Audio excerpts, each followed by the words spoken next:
Hello and welcome to episode 131 of MMO Weekly, presented as always by Chitty's Cheesesteaks. I'm your host, Sal Manzo, joined as always by Matthias Altman Kirasaki. Matthias, thanks for a lot for hopping on, man. And we have some regular season news for the Mets. The Mets have named an opening day starter. Freddy Peralta will get the ball. I don't think that's a surprise to anyone. That's why they traded for him. But the official announcement was made. They talked to him about it. Obviously, he's excited. They asked him about extension talks. He kind of smiled and said no comment to, which I thought was a little funny when they asked about that also. But he's going to be the opening day starter, getting the ball on the first day. So just kind of want to get your thoughts there as spring keeps rolling along.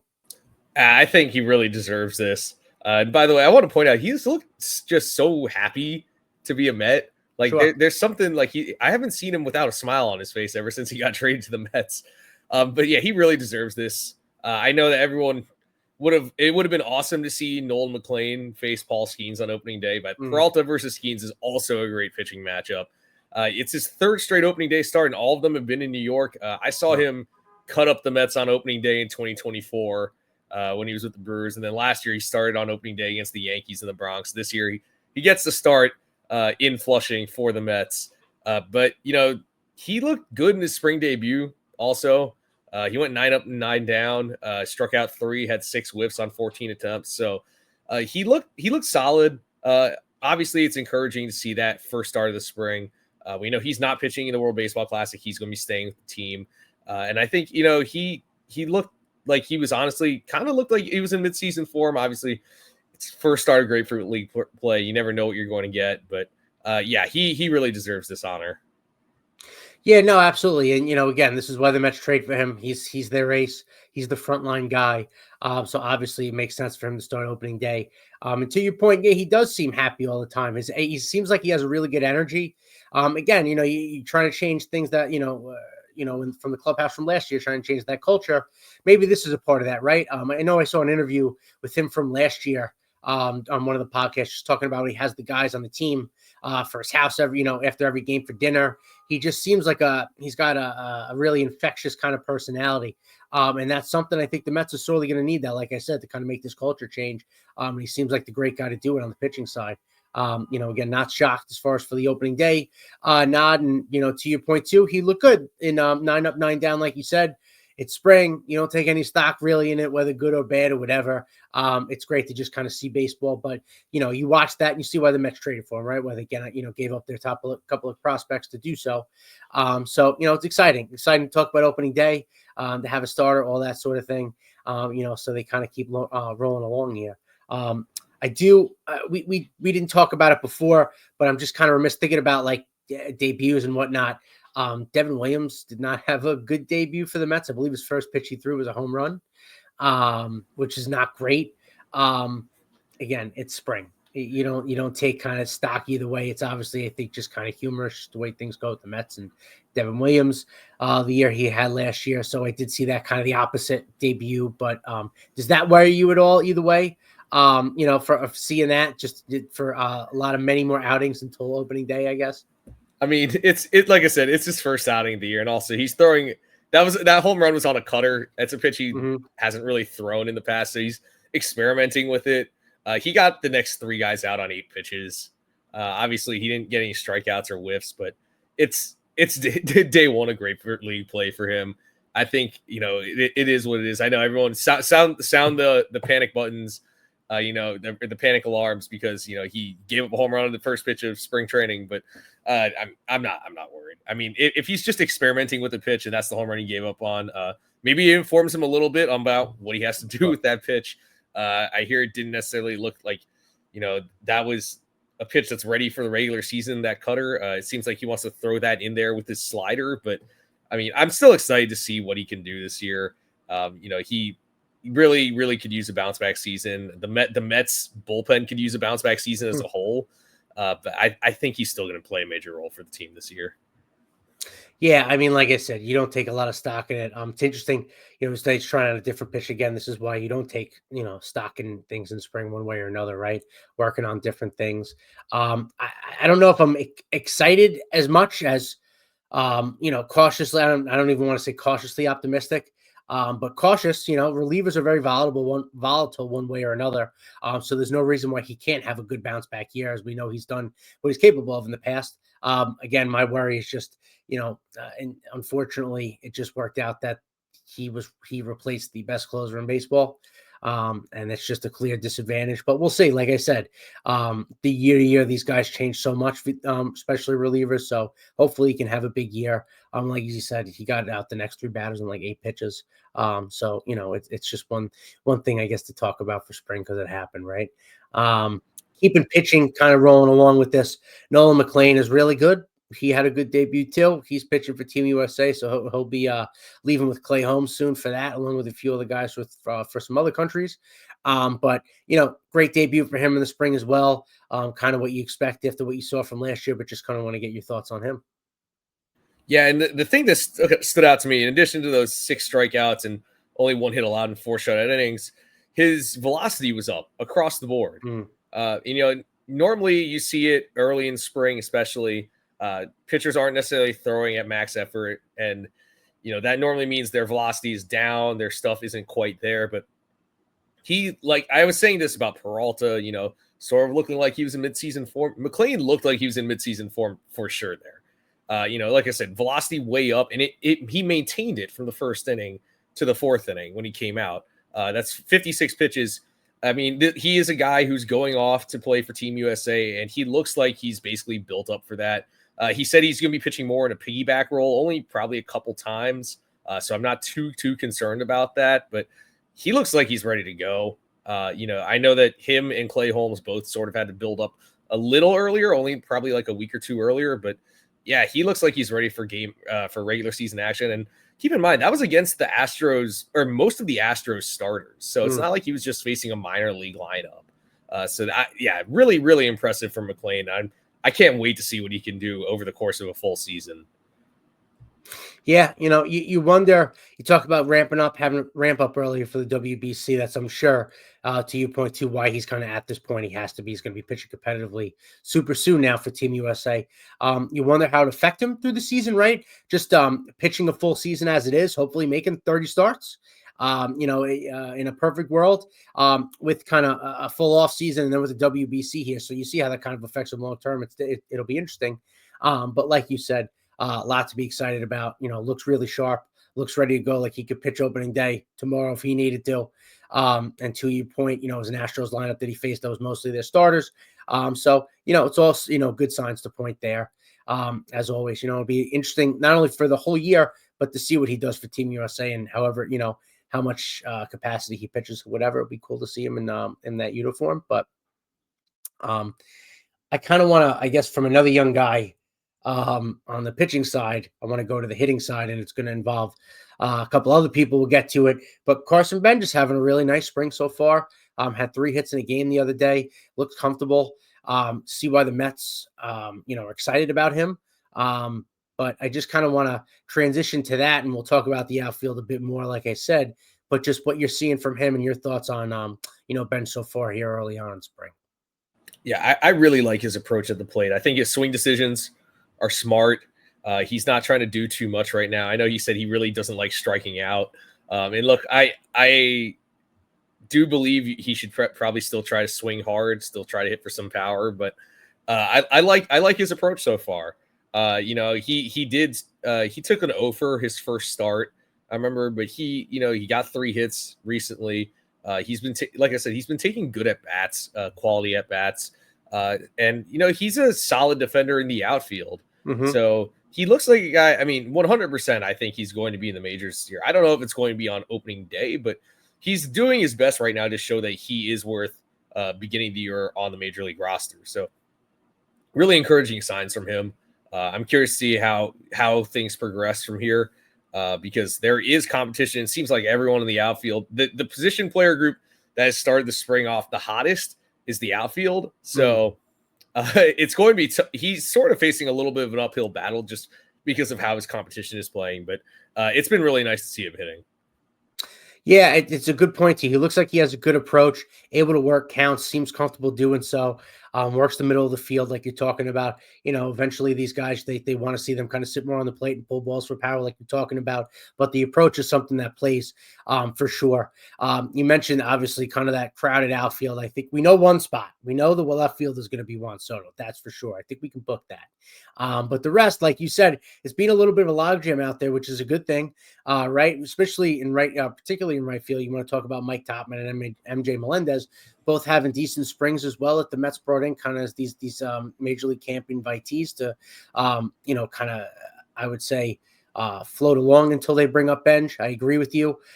Even if he has kind of a massive spring, I just with the Super 2 rule and everything else, I don't see him breaking camp at opening day, but I think he'll be up soon after that, whatever it may be.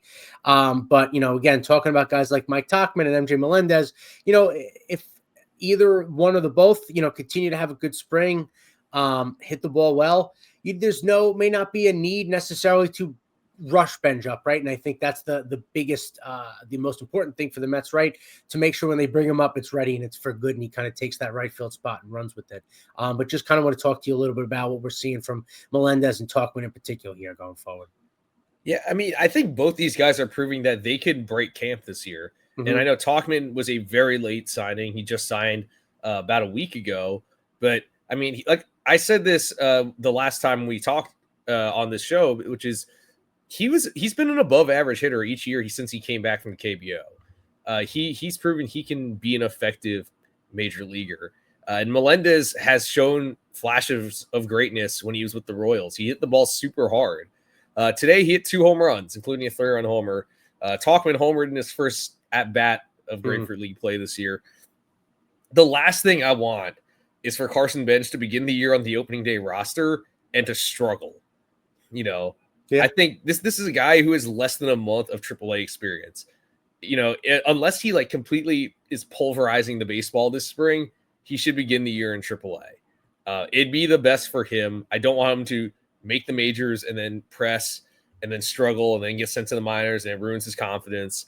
I think both these guys are proving they can begin the year on the opening day roster and they can contribute. And I also want to mention Tyrone Taylor, who hit a home run yesterday. Taylor, I think, again, he's going to get some playing time, especially against lefties. So they have enough veteran depth right now where they can begin the year with Benge in the minors and those guys in the majors. And then eventually Benge obviously will work his way into the everyday lineup. But if he's going to get regular playing time, he probably should begin the year in Syracuse. Agreed with that. We haven't even mentioned talk about the outfield. We haven't even mentioned Luis Robert, right? The Mets' new everyday center fielder. I feel like we keep forgetting about that. He's going to be he's another player that's going to be in the WBC as well, I believe. We'll talk about that, but it's you want to make sure this player, for as highly as they think of him, you want him to hit the ground running and never look back. So if that means an extra month or two in the minor leagues, in AAA, to get his feet wet a little better, I don't think there's anything wrong with that. Like you're saying, the Mets have the major league depth to to shed water for 6 weeks, 8 weeks, whatever it might be that they need to do so. So I'm excited to eventually see him in the majors, whenever that may be here this year, and to hopefully just kind of take off and run with it. Right. That's the hope. Yeah. By the way, so Robert is not playing. He's not for Cuba. Yeah. Okay. So, and he's another one of those guys who the Mets are being very cautious with because of his injury history. Sure. So we'll see him in game action, I'm sure, soon. But yeah, I think it's probably for the best, especially for a guy who's been fragile in the past, to take a back seat this spring. But I'm really, really curious to see if his live BP sessions translate into game results, because he's been mashing the ball on the practice fields. I just want to see it translate into games. Yeah, no, absolutely. And keeping him on the field is probably the best way to do that. So agreed.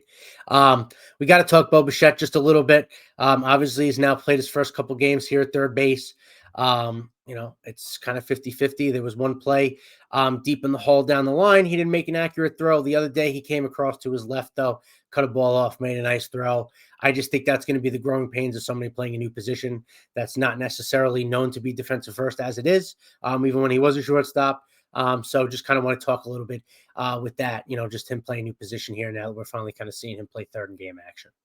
Yeah, you can tell he's definitely still learning the position. And what I like is that he said in an interview I believe it was on Wednesday or Thursday, or actually no, whatever their last home game was against the Astros.